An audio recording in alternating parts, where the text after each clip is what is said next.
in August of '09. He left. And that's what started me and my wife on this long journey, this adventure that has taken me to sitting at Joe Rogan's table talking about veterans' mental health.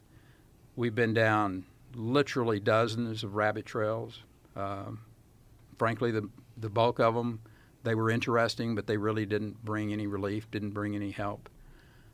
We learned about the brokenness of our government's ability to help these young men and women. I mean, Marcus literally was separated from the Navy without the ability to have TRICARE even. The only place he could get his health care, Joe, was at the VA.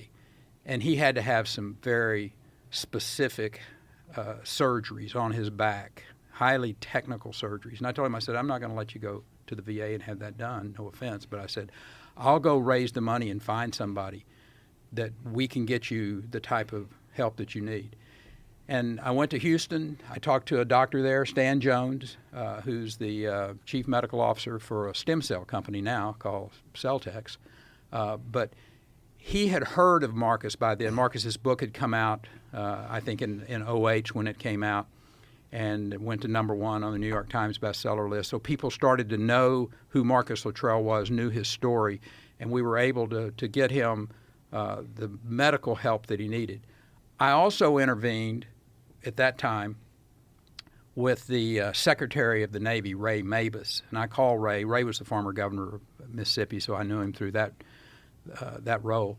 And I told him, I said, here's what I've got, and I said, this kid is a legit American hero. And I said, our government's just completely dropped the ball on being able to take care of him.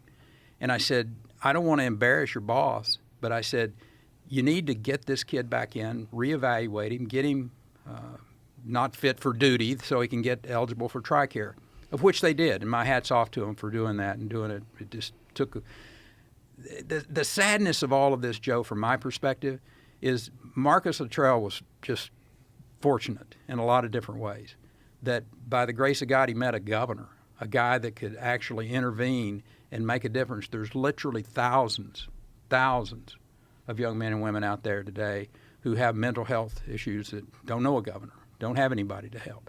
And that's why I've spent however many years, that's been 17 years, helping, being open to all the different ways that we could help these young men and women.